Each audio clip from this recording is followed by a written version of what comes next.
Hello प्यारे दोस्तों, कैसे हो आप। हमने पिछले वीडियो में देखा कि दैनिक जीवन में रसायन, उसमें हमने पढ़ा कि कौन कौन से हमें टॉपिक पढ़ने हैं। तो अब हम शुरुआत करते हैं इस लेसन की। पीड़ाहारी नंबर 1 पढ़ते हैं हम, पीड़ाहारी। तो पीड़ाहारी किसे कहते हैं?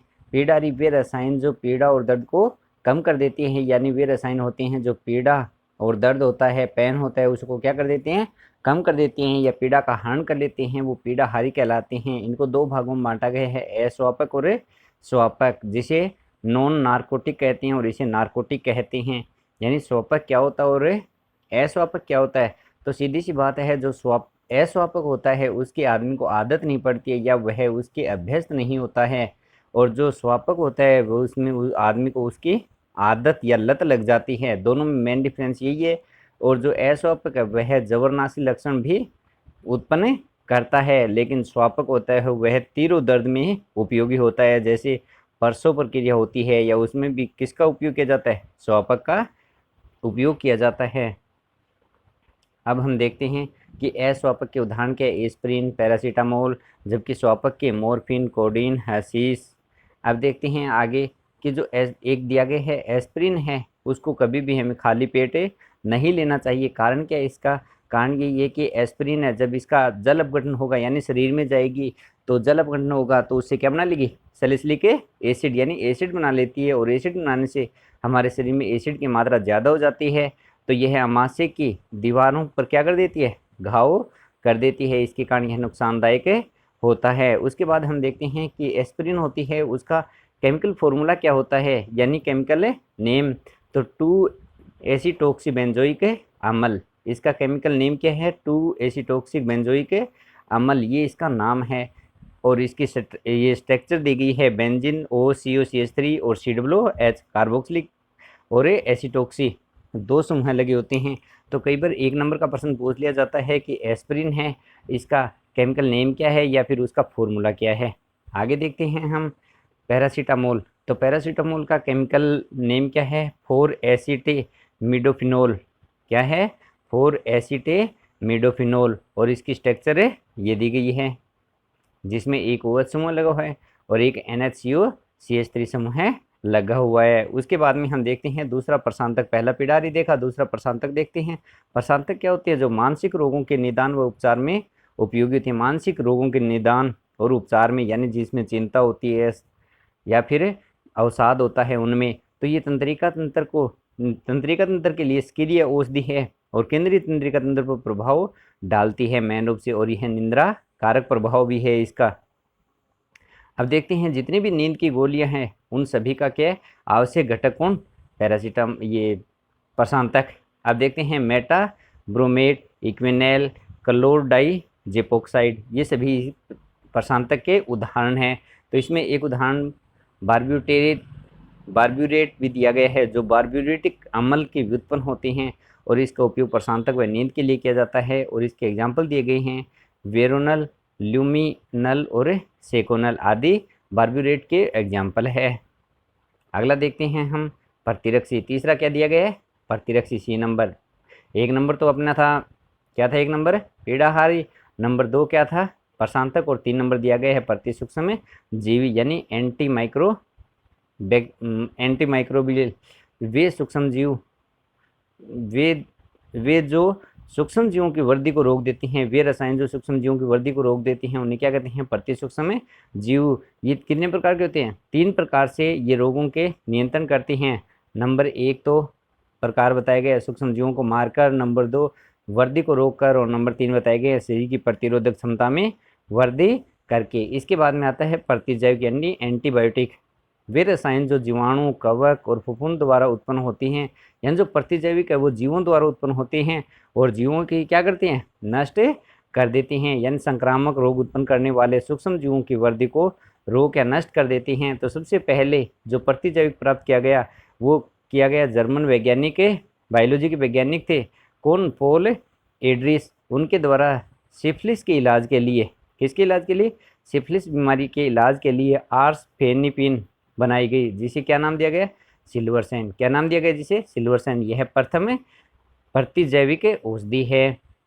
अब देखते हैं अन्य एक औषधि और दी गई है प्रोटोसील, ये भी प्रतिजैविक है। तो देखो जो सिल्वर सील है इसमें एस यानी आर्सेनिक पाया जाता है, लेकिन जो प्रोटोसील है इसमें आर्सेनिक की जगह क्या पाया जाता है, नाइट्रोजन पाया जाता है। बस इतना ही डिफरेंस है इनमें।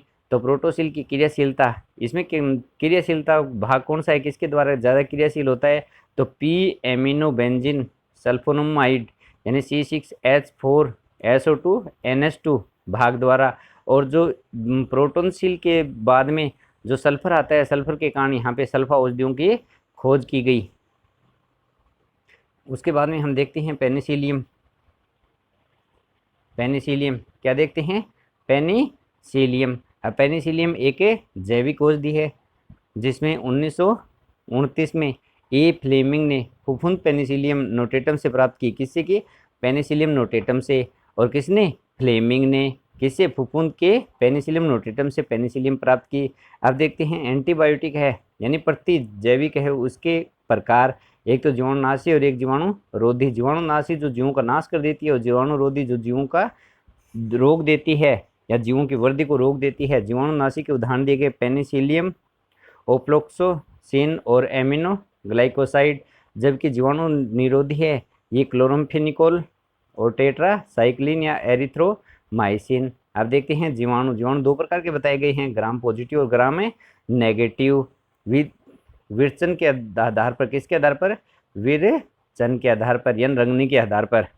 उसके बाद में स्पेक्ट्रम क्या होता है, एक परास। स्पेक्ट्रम क्या होती है, परास, यानी जीवों की जितनी क्रिया होती है, जितनी परास यानी जितने भाग पर यह क्रिया कर सकते हैं या प्रभावशाली होती हैं, वो क्या कहलाती है, इनकी परास कहलाती है, स्पेक्ट्रम कहलाती है। तो इसके आधार पर जीवाणुओं को 3 भागों में बांटा गया है। नंबर 1 विस्तृत परास वाले। विस्तृत परास में कौन कौन से, ग्राम पॉजिटिव और ग्राम नेगेटिव दोनों ही आते हैं। इसका उदाहरण दिया गया एम्फिसिलियन और इमाइक्सलिन। इसके बाद में देखते हैं हम दूसरा संकीर्ण, जिसमें ग्राम पॉजिटिव होगा या फिर ग्राम नेगेटिव एक ही आएगा। और तीसरा दिया गया सीमित या तो एक जीव के ऊपर या फिर एक रोग के ऊपर प्रभावशाली, जैसे पेनिसिलियम जी है। इसके बाद में हम पेनिसिलियम देखते हैं। पेनिसिलियम टोटल 6 प्रकार की होती है, जिसमें सबसे ज़्यादा प्रभावशाली होती है पेनिसिलियम जी, और यह निमोनिया उपचार में भी उपयोगी होती है। आगे हैं क्लोरमफेनिकोल, जो क्लोरोमाइसेटिन इसे भी कहते हैं, और इसका किस किस में काम आती है, पेचिश में आती है, निमोनिया में आती है, मस्तिष्क ज्वर में भी है काम आती है। आगे है स्ट्रेप्टोमाइसिन, जो विस्तृत स्पेक्ट्रम प्रतिजैविक है, उपयोग किसमें, प्रतिजैविक में। अगला है टेट्रासाइक्लिन, जो नेत्र संक्रमण और टाइफाइड के उपचार में उपयोगी है। और जो टेट्रासाइक्लिन है इसके जो भाग है ओरियोमाइसिन किस में काम आएगी, नेत्र संक्रमण में। और टेरामाइसिन काम में आएगी टाइफाइड में। तो इन दोनों को इम्पोर्टेंट, इन दोनों को याद कर लेना अच्छी तरह से। कौन कौन से, टेट्रामाइसिन में ओरियोमाइसिन जो नेत्र के लिए, और टेरामाइसिन यह टाइफाइड के लिए उपयोगी है। अगला है पूर्तिरोधी। क्या है अगला, पूर्तिरोधी क्या होती है, यानी जब कोई घाव हो वे रसायन जो हानिकारक सूक्ष्मजीवों की वृद्धि को रोक देते हैं, यानी जब हमारी कोई लग जाती है, चोट लग जाती है, तो उस पर घाव हो जाता है, घाव में जीवों को हटाने के लिए पूर्तिरोधी यानी एंटीसेप्टिक का उपयोग किया जाता है, जो दुर्गंध नाशक भी होती है। अगली इसके उदाहरण है बाईथायोनल, जो साबुन में पूर्तिरोधी के रूप में काम आता है। इसी प्रकार से आयोडीन टिंचर, ये भी एक पूर्तिरोधी है। ये आयोडीन का अल्कोहल व पानी के मिश्रण में 2 से 3% विलयन, और आयोडीन एक प्रबल पूर्तिरोधी कारक है। इसी प्रकार से डिटोल भी एक प्रतिरोधी का काम करती है, और बोरिक एसिड भी। डिटोल के घटक कौन कौन से हैं, 2 घटक हैं, क्लोरोजाइलोनिल और टर्पिनियोल का मिश्रण, दोनों इंपॉर्टेंट है। यानी डिटोल के घटक पूछे जाते हैं, कई बार कई एग्जामों में पूछे जाते हैं। तो क्लोरोजाइलोनिल और टर्पिनियोल। बोरिक एसिड है, यह भी दुर्बल प्रतिरोधी है, किसके लिए, आँखों के लिए उपयोगी है। उसके बाद में बताया गया है प्रतिहिस्टामिन यानी प्रति एलर्जी, एंटीहिस्टामिन, ये हिस्टामिन का विरोधी होता है, यानी एलर्जी उपचार में प्रयुक्त होता है। और एलर्जी के कारण हिस्टामिन की उत्पत्ति जो त्वचा, यकृत, फेफड़ों और रक्त में प्रेजेंट होती है, यानी हिस्टामिन का उल्टा होता है।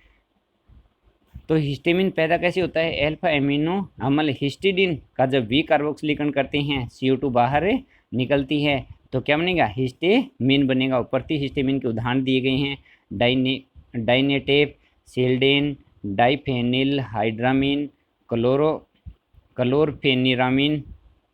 अब अगला है 7वां प्रतिनिषेचक औषधियाँ, यानी जो जनन उत्पादकता को कम करने के लिए, यानी जब हमें बच्चा नहीं चाहिए तो उसके लिए कौन सी दवाई काम में ली जाती है? प्रतिनिषेचक औषधि काम में ली जाती है, जो जनसंख्या नियंत्रण के लिए बहुत उपयोगी है।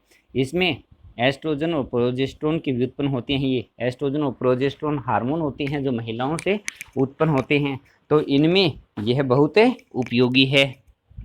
अब हम देखते हैं नोर एथिंड्रोन जो किससे उत्पन्न होता है? प्रोजेस्टेरोन से। किससे उत्पन्न होता है? प्रोजेस्टेरोन से, नंबर 1। और नंबर 2 इसी प्रकार से प्रतिनिषेचन कौन सी है? नोस्ट्रोल। कौन सी है? नोस्ट्रोल, जो एस्ट्रोजन से उत्पन्न होता है।